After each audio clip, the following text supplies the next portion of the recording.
Chapter 19, The Great Peak of Cmrrns, continued.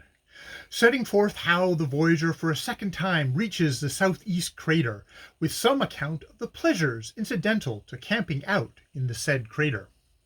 September 24th. Lovely morning. The grey-white mist in the forest makes it like a dream of fairyland. Each moss-grown tree, stem heavily gemmed with dewdrops. At 5:30 I stir the boys, for Sasu, the sergeant, says he must go back to his military duties. The men think we are all going back with him, as he is our only guide, but I send 3 of them down with orders to go back to Victoria, 2 being of the original set I started with. They are surprised and disgusted at being sent home, but they have got hot foot and something wrong in the usual seat of African internal disturbances, their tummies, and I am not thinking of starting a sanatorium for abdominally afflicted Africans in that crater plain above. Black Boy is the other boy returned. I do not want another of his attacks.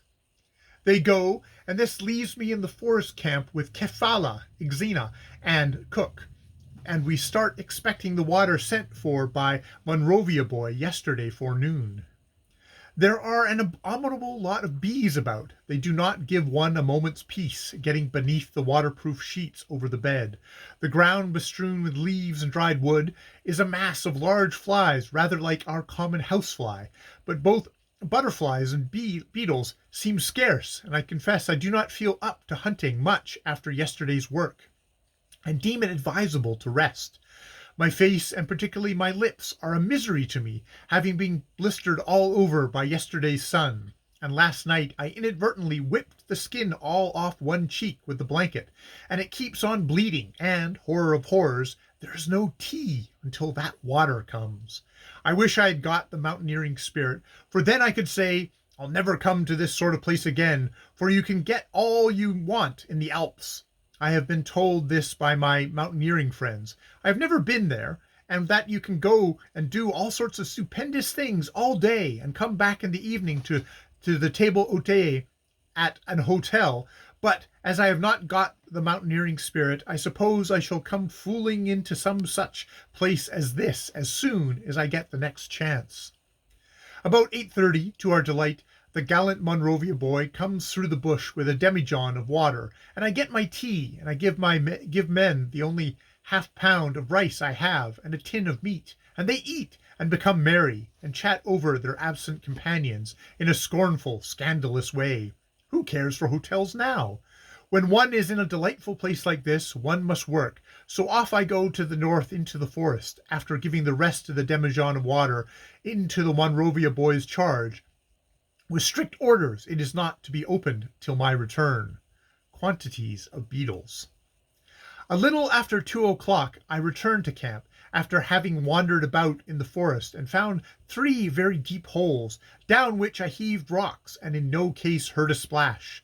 In one I did not hear the rock strike, owing to the great depth. I hate holes, and especially do I hate these African ones, for I am frequently falling, more or less, into them, and they will be my end.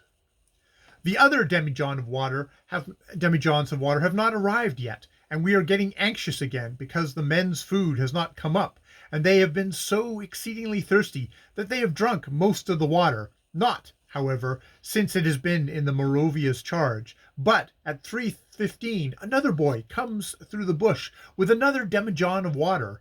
Receive him gladly, and ask him about the chop. He knows nothing about it. At 3:45 another boy comes through the bush with another demijohn of water. Receive him kindly. He does not know anything about the chop. At 4:10 another boy comes through the bush with another demijohn of water, and knowing nothing about the chop. We are civil to him, and that's all.